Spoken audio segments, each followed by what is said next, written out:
Hello, I'm Royal Sealy, and today I'm here to reflect on my 1 year wearing Lolita fashion.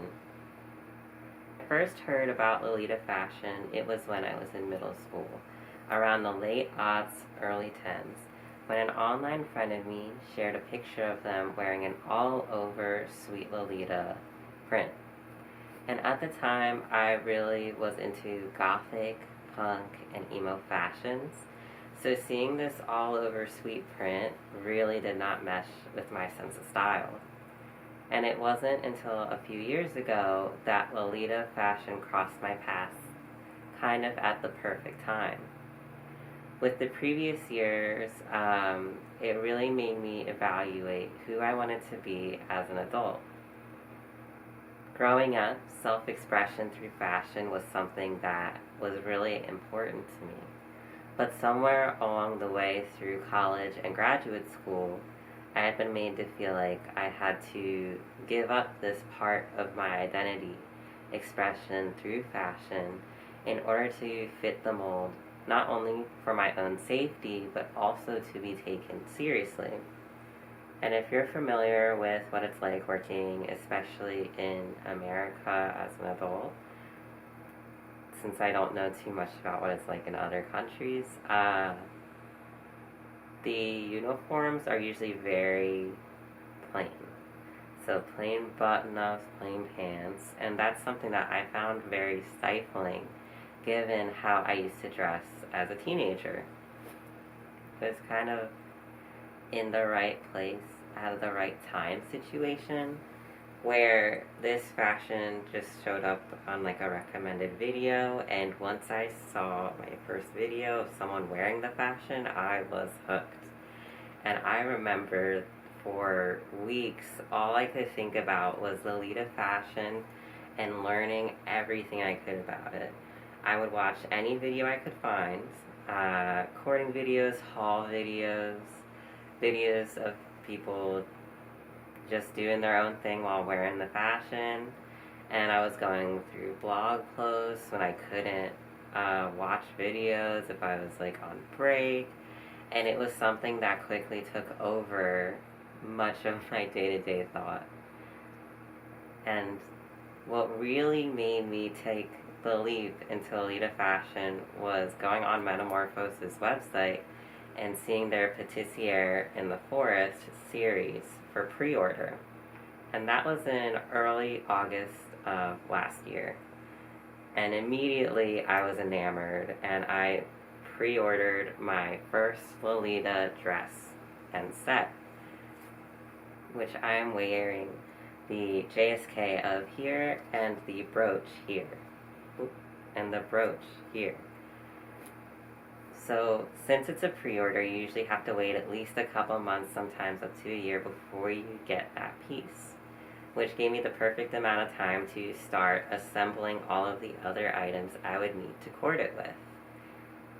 And once I kind of got that moving, I realized I wanted to get more involved in local Lolita communities, which at the moment were still based online. So once I connected with these communities, it became very apparent that while I had everything but a JSK or a main piece to wear with the fashion, I couldn't really go to any meets until I had a full cord, which is how I ended up getting my next two pieces secondhand off of Lace Market. And that was Lovely Bathroom Special JSK and Kuma Kuma's Marine Island JSK in pink.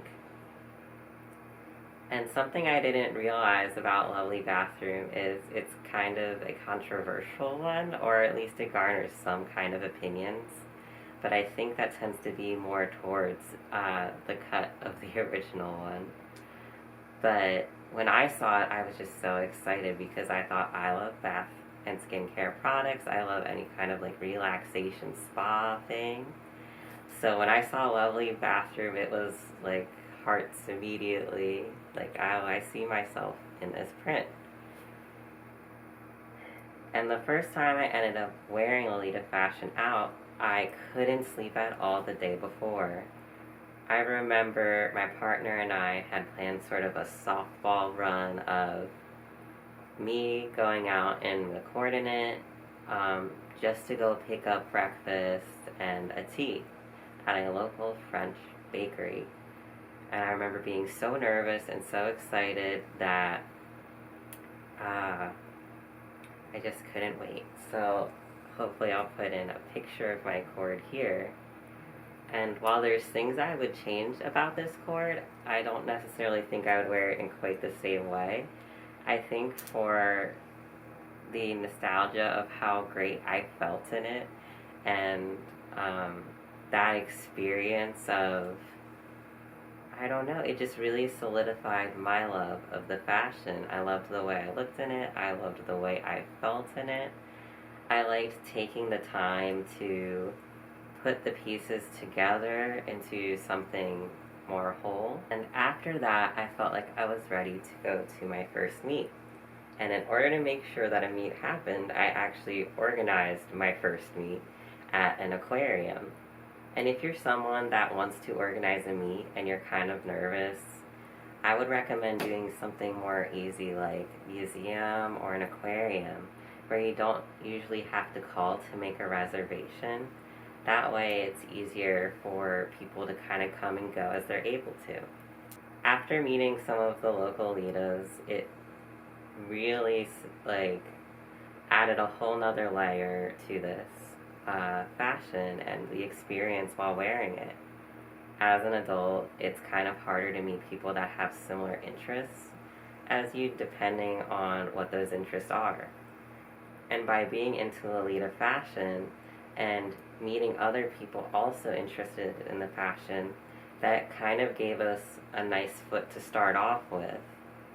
And the more we talked, the more I was surprised how many of us had interests that overlapped with one another's, whether it be things like travel or crafting. There's a really big creative community in Lolita fashion of people that do all different sorts of crafts.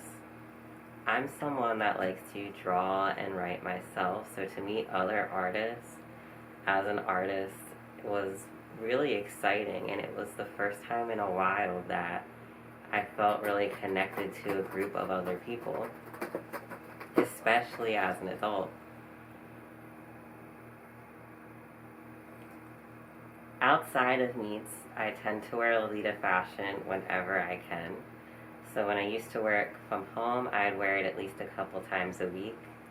Now that I'm back in the lab, I'm not really able to wear the fashion, so I do it on more daily tasks like going to the library or the grocery store, or, going to the movies or going to the farmer's market on the weekend.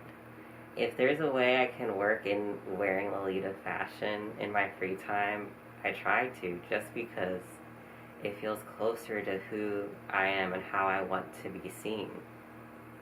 If you haven't guessed it already, Sweet Lolita fashion is what I mainly specialize in. It's what my interests are in, and I even tried a beautiful and Romeo all-black Gothic JSK. And I thought that because I had been into Gothic and emo and punk fashion growing up, that this was going to be a match made in heaven, and obviously I would be into Gothic Lolita. Except I really wasn't. I had all these ideas for coordinates, but the moment the dress got to me and I put it on, it was beautiful, but I just didn't feel right in it, no matter what I did, and the ideas for coordinating it just completely left my brain. That was probably the biggest surprise with the fashion, is it not meeting up to my sub-style expectations. I would say I still am staying pretty sweet. That seems to be a good fit for me. Maybe more of like a mature sweet thing from time to time. In terms of brands, Metamorphose began as my favorite, and it's still really up there and probably my favorite currently. But I also have a greater love for Baby than when I started out.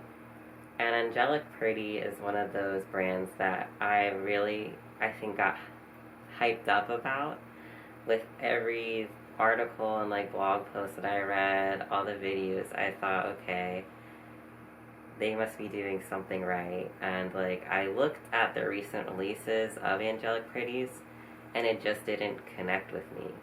But looking back at their older stuff from the 10s and the aughts, I definitely get it. That is where I would say their prints really land for me.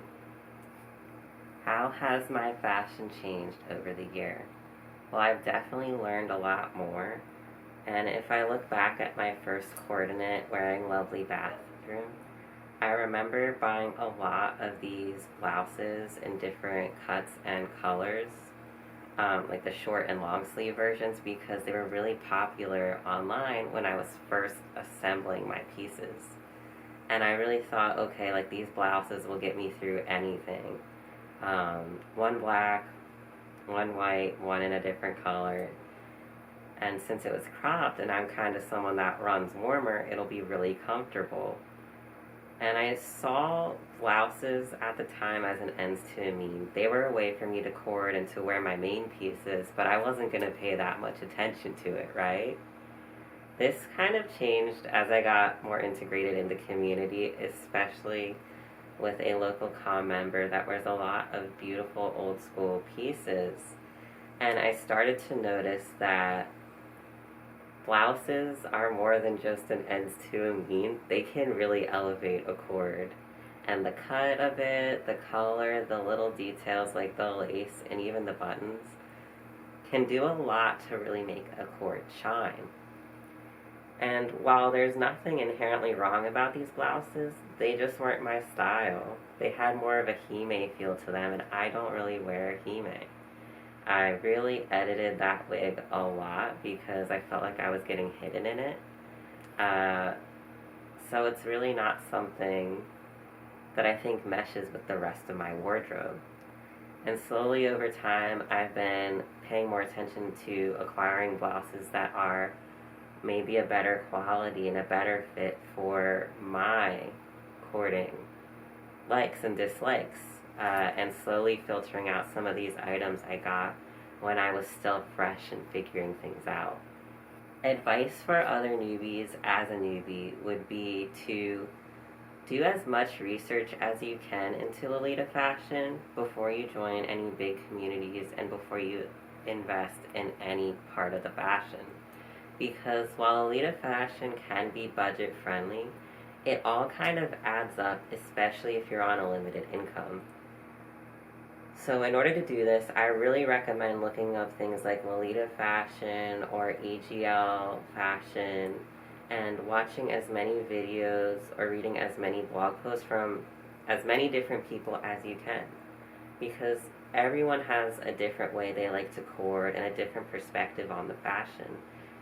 And some may resonate with you more than others. But the worst thing would be to spend all this money on Lolita and then find out that you just don't like it. It'll also help if you want to get to know community members. There's a lot of terminology that gets floated around and a lot of abbreviations. And if you're not familiar with them, then it can really get overwhelming fast. Which is why it's important to look at things like forums, and Reddit even, surprisingly, has a really nice wiki section breakdown for newbies to read. So don't be afraid of searching and finding things out on your own. And if you feel like the fashion is something that really connects with you, then you might even join a mentoring server or something in order to get your foot in the door and figure things out for yourself. Where do I see this fashion going in the future? For me, I don't see myself stopping Lolita fashion. I'm still really new into it, and it's hard to believe that with how good it makes me feel about myself now and how whole I feel wearing it, that I'll one day turn away. I think a lot of my focus is moving away from main pieces and more on other details like different shoe colors and blouses, like I said earlier. And I definitely want to get to a point where I can wear main pieces in several different ways outside of just white and black blouses. So thank you for watching this video. In the future, I hope to do a couple more close-up looks at main pieces that I find beautiful that I feel like haven't necessarily gotten the attention they deserve, like Lovely Bathroom Special, or, for example, Princess Cat, and comparing the two JSK cuts. So how long have you been interested in the fashion, and how long have you been wearing it? How have things changed for you? I would love to hear your story, and if you feel motivated, definitely create your own video as a way to look back on where you began. Alright, thanks for watching.